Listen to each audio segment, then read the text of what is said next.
There were secrets in all the famous events and things that remained behind the scenes. Would you like me to tell you?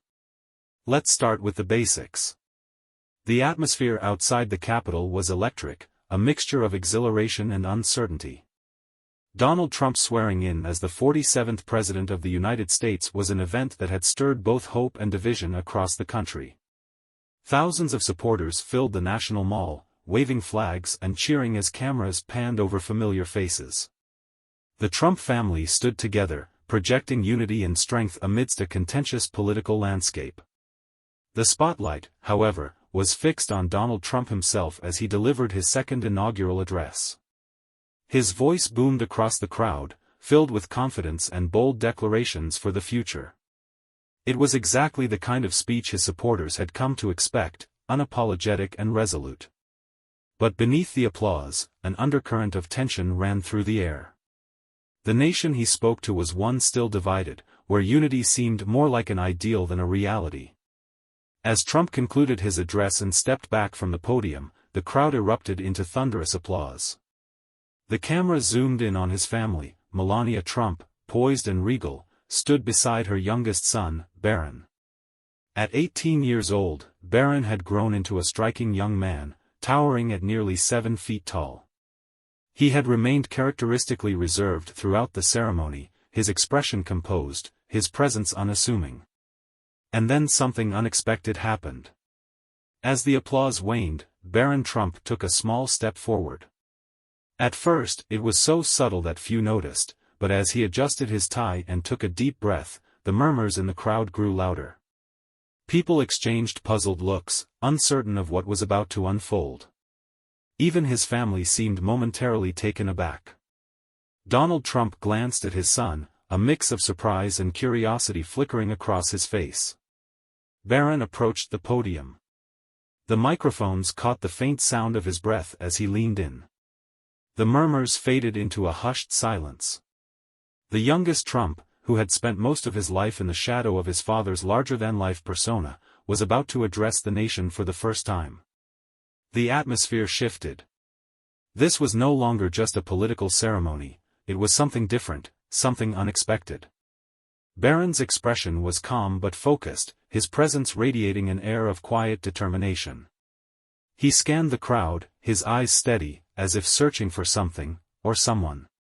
Today, he began, his voice soft yet steady, is not just a new chapter for my father. It is a new chapter for all of us. The crowd leaned in, drawn to his words. What was he going to say? Why now? The questions hung heavy in the air, but Barron's composure silenced any doubts. What came next was beyond what anyone had imagined. Today is about more than celebrating a presidency, he continued, pausing briefly as if measuring each word carefully. It is about looking inward and asking ourselves, what kind of country do we want to be? The audience, still unsure of what was unfolding, remained eerily quiet. A mix of curiosity and tension filled the air.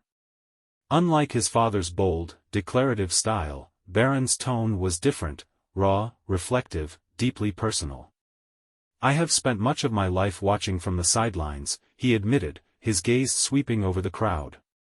Watching arguments on television, reading about people who feel unheard, and listening to stories from both sides of the divide. And for a long time, I stayed silent, thinking it was not my place to speak. His admission struck a chord with many in the audience, especially the younger members who often feel overshadowed in political discourse. Barron then shifted his words, taking on a tone of quiet determination. But staying silent has not solved anything. In fact, it has only made things worse. We have let anger and fear define us for too long, and it is tearing us apart. A murmur rippled through the crowd, but Barron pressed on, unshaken. He spoke of the divisions that had consumed the nation, political, cultural, generational, and the toll they had taken. Yet, he did not dwell on the problems. Instead, he turned his focus to solutions, offering a vision that was surprisingly mature for someone so young. We do not have to agree on everything, he said, his voice growing steadier with each word. But we do have to agree on one thing, that the future we want for this country is worth fighting for. And that starts not with shouting, but with listening. The weight of his message seemed to settle over the crowd. People shifted in their seats, their expressions ranging from surprise to admiration. Barron's words were not what anyone had expected. They were not politically charged or rehearsed. They were personal, reflective, and surprisingly hopeful. And then came the moment that would etch itself into the minds of everyone present. Barron, pausing for a breath, glanced back at his family before turning to face the crowd with a quiet but resolute tone.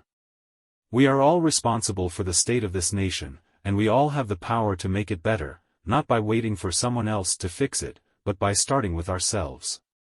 For a brief second, the silence was deafening. The enormity of his words hung in the air as if the crowd was collectively processing the gravity of what they had just heard. Barron, unflinching, closed his remarks with a poignant message. "If my generation is to inherit this country, I ask only one thing: let us inherit a country we can be proud of." As he stepped back from the podium, the silence lingered, an awe-filled moment where time seemed to stand still. And then, slowly but surely, the crowd erupted into applause. It was not the explosive kind that followed a campaign rally or political victory. It was measured, thoughtful, almost reverent. Barron Trump, the boy who had spent much of his life in the background, had just delivered a message that felt as much like a challenge as it did a plea. And the nation, for once, seemed willing to listen. But as the applause echoed through the Capitol, the question remained: would Barron's words be remembered as a fleeting moment of clarity, or would they spark a deeper shift in the country's heart? As Barron stepped back from the podium, the crowd remained in stunned silence for what felt like an eternity.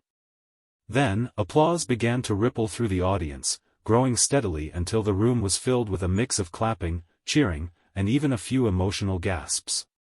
Yet, this was not the kind of applause that comes from party loyalty or political triumph.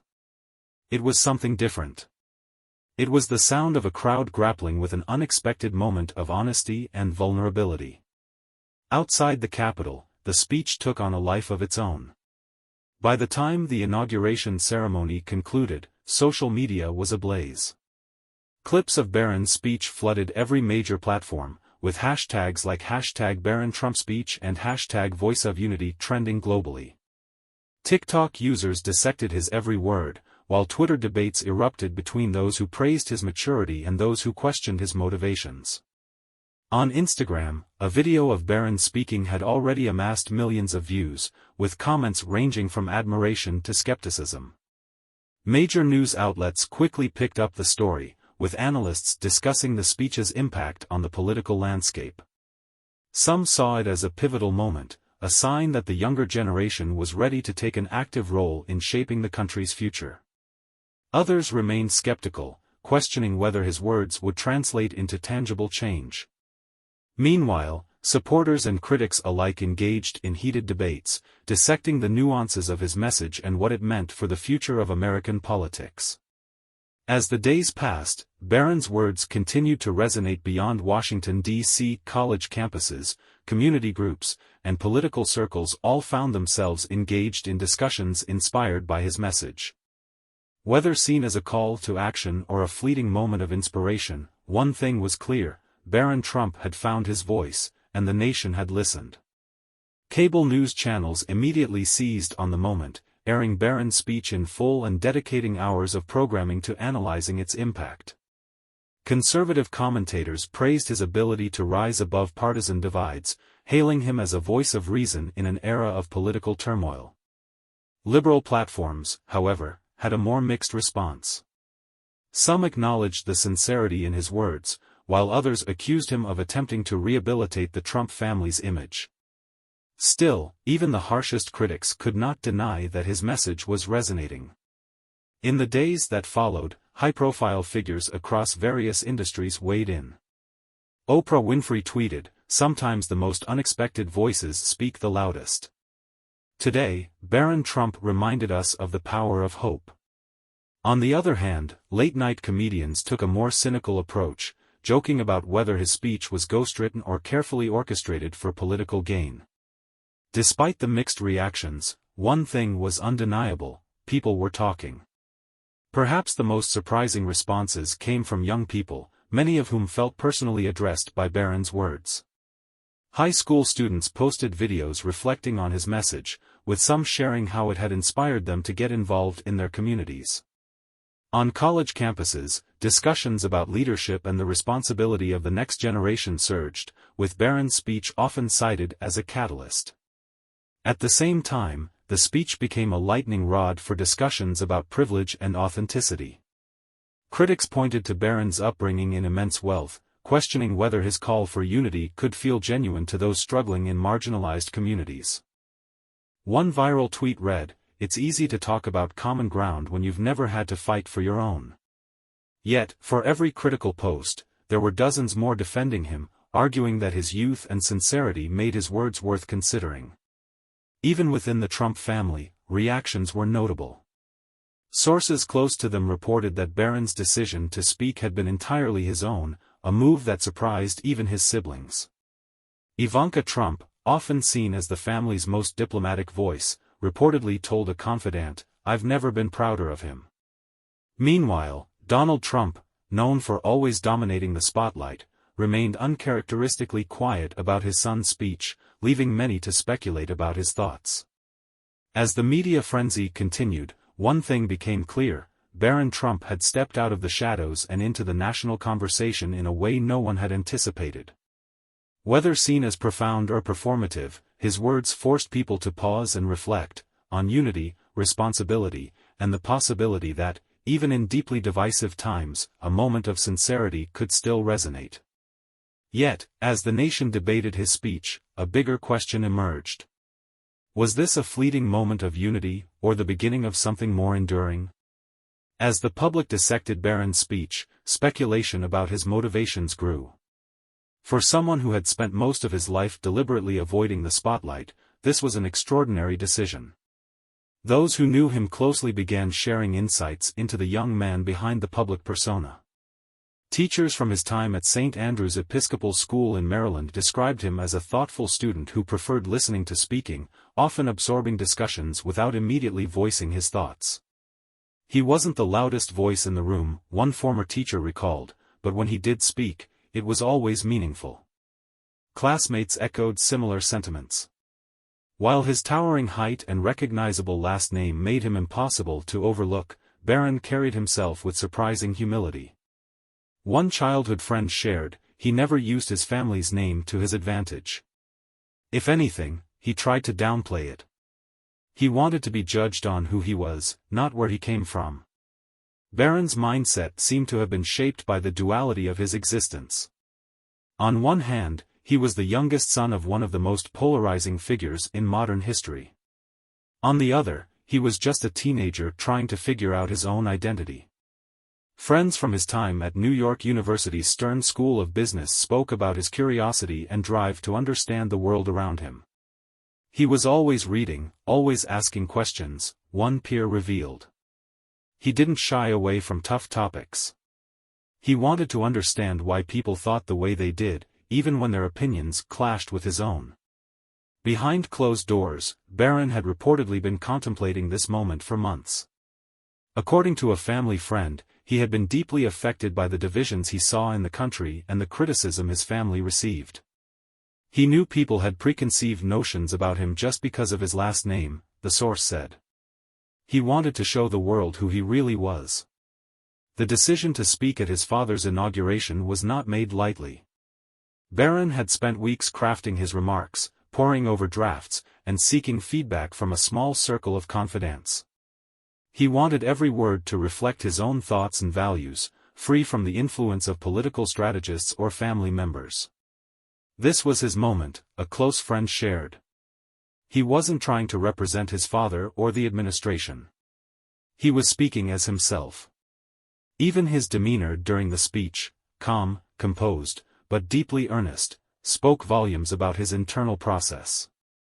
Barron was not the boisterous or charismatic type, but his quiet confidence carried its own weight.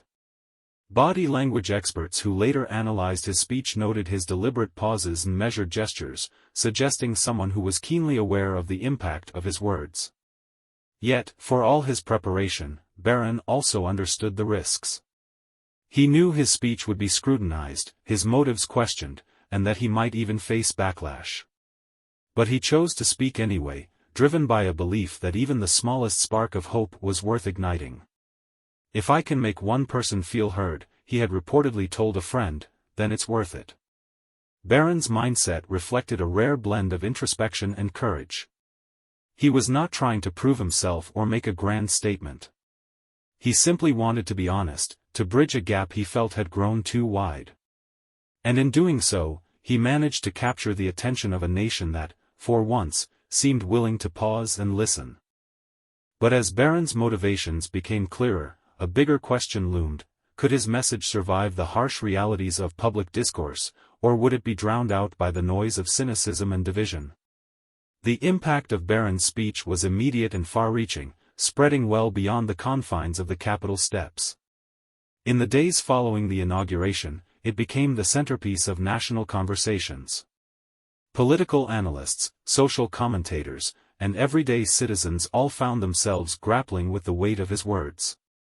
Some called it a rare moment of clarity in an increasingly polarized world, while others viewed it as fleeting idealism. Regardless of opinion, one thing was certain: Barron Trump had sparked something that could not be ignored. Across the country, small but meaningful changes began to take shape. In San Diego, a group of high school students launched a community forum where people of differing political views could come together to discuss local issues. Inspired by Barron's emphasis on listening, they invited guest speakers from all walks of life to share their perspectives, fostering dialogue in a way that felt genuine and unforced. "If someone like Barron can speak up in such a big moment," one student organizer shared, "we can definitely do it here in our own backyard." In Cincinnati, similar conversations began unfolding in civic groups and university classrooms. A grassroots campaign called Common Ground emerged, dedicated to bringing together neighbors divided by political affiliations. The organizers cited Barron's speech as their inspiration, using his words about "starting with ourselves" as their slogan. Weekly meetings were held in coffee shops and libraries, where attendees shared personal stories instead of debating political policies. The initiative gained traction quickly, proving that even small acts of unity could have a profound impact. On social media, the ripple effect was just as significant. Young people, often criticized for political apathy, began using platforms like TikTok and Instagram to share their reflections on Barron's message. Videos tagged with #BarronSpeechChallenge encouraged participants to highlight ways they could personally contribute to bridging divides, from volunteering at shelters to mentoring younger students. The hashtag amassed millions of views, transforming an isolated speech into a viral movement. But not all reactions were positive. Critics argued that Barron's speech was out of touch, claiming that someone raised in privilege could never fully grasp the struggles faced by ordinary Americans. A prominent political commentator dismissed his words as well-intentioned but naive, asserting that they offered little in terms of concrete solutions. This backlash sparked a counter-response from supporters, who emphasized that the power of Barron's speech lay not in policy but in its message of hope. They pointed out that change often starts with conversation, and that Barron had managed to ignite one on a national scale. Within the Trump family, the speech's impact was equally evident. Melania Trump reportedly expressed pride in her son's courage, calling his speech a reflection of his heart. His older siblings, who had been actively involved in their father's political ventures, seemed genuinely moved by Barron's decision to carve his own path. "He's always been the quiet one," Eric Trump told a journalist, "but when he speaks, you listen."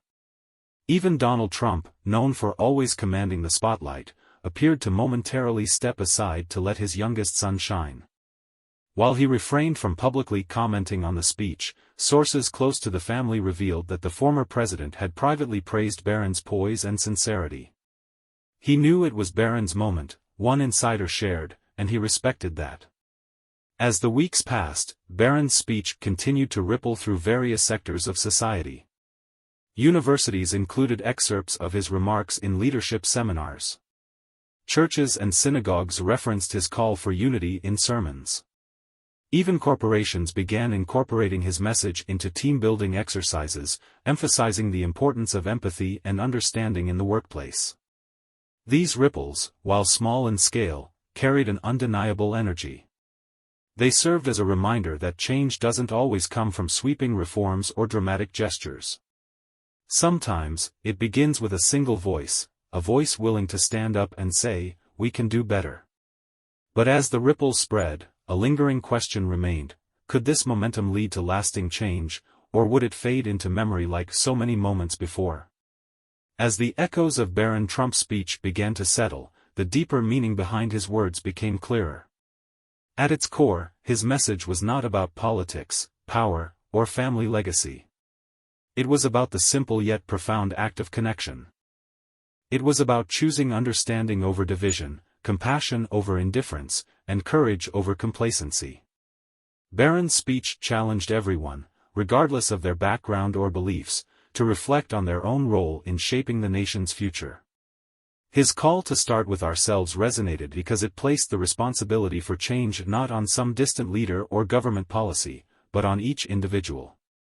It was a message that transcended political ideologies and reminded people of their shared humanity. If we can't find common ground, Barron had said, then the cracks will only grow deeper. This idea struck a particularly powerful chord in a world where polarization often feels insurmountable. Barron did not offer a solution to every problem, nor did he pretend to have all the answers. Instead, he did something far more impactful: he reminded people that change starts small. A conversation, a gesture, or even just a moment of listening could be the first step towards something greater. The moral message of his speech resonated deeply with younger generations. Many saw themselves in Barron, a young person trying to make sense of a world filled with anger and noise. His words empowered them to believe that their voices, no matter how small, could make a difference. One teenager from Arizona shared on social media, "I'm just one person, but Barron made me realize that one person can start a ripple that turns into a wave." For older generations, Barron's message carried a note of both challenge and hope. It served as a reminder that the responsibility for the future does not rest solely on the shoulders of the young. His speech urged them to leave behind a world worth inheriting, one built not on division, but on collaboration. "Our children will inherit what we leave behind," he had said. "Let's make it something they can be proud of." Yet, the moral message extended beyond individual action. Barron's words served as a blueprint for how communities, organizations, and even nations could approach healing. His call for unity was not a naive hope for universal agreement, but a plea to rediscover the power of empathy. "It's not about winning arguments," he had said. "It's about understanding why the other side feels the way they do." The simplicity of this message was its greatest strength. In a time when political rhetoric often feels overcomplicated and inaccessible, Barron's words cut through with clarity and sincerity. They were not designed to persuade or manipulate, they were the honest reflection of a young man's hope for a better future. The moral takeaway was clear: unity is not a grand gesture, it is a daily choice. It is choosing to listen instead of shout, to help instead of judge, to find common ground even when it is difficult. Barron's speech reminded everyone that the power to bridge divides lies within each of us, if only we are willing to try. But as his speech settled into the collective consciousness, one question lingered: would his words inspire lasting change, or would they fade into history like so many before them? Barron Trump's speech was not just a moment, it was a call for reflection, action, and change. His words carried an undeniable truth: the future of the nation does not rest on the shoulders of one leader or one family, but on the collective choices of every individual. And while his address may have been brief, its impact lingered, asking everyone who heard it to pause and ask themselves, "What can I do to make a difference?" His speech was not about grand gestures or sweeping reforms, it was about the everyday decisions that shape the fabric of society. It was about choosing to listen to a coworker with a different political view instead of arguing. It was about reaching out to a neighbor you have never spoken to or finding common ground with a family member you have disagreed with for years. It was a challenge to each of us to take the first step, no matter how small, toward bridging the divides that feel so permanent. Barron's message of hope and responsibility was not without its challenges. Many remained skeptical, questioning whether words alone could truly create change.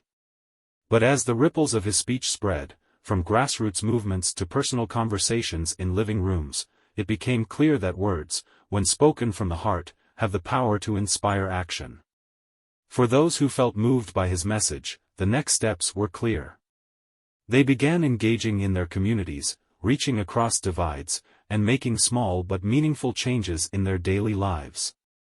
And for those who doubted him, the real test was yet to come. Would they continue to dismiss his words as youthful idealism, or would they recognize that the first step toward change is simply believing it is possible?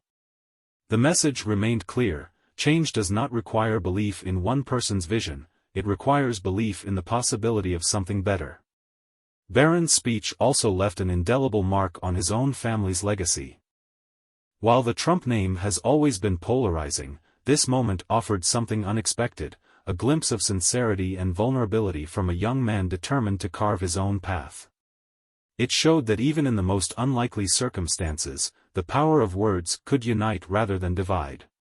As we reflect on Barron's words, the real question is not whether his speech will be remembered, it is whether we will act on the lessons he left us.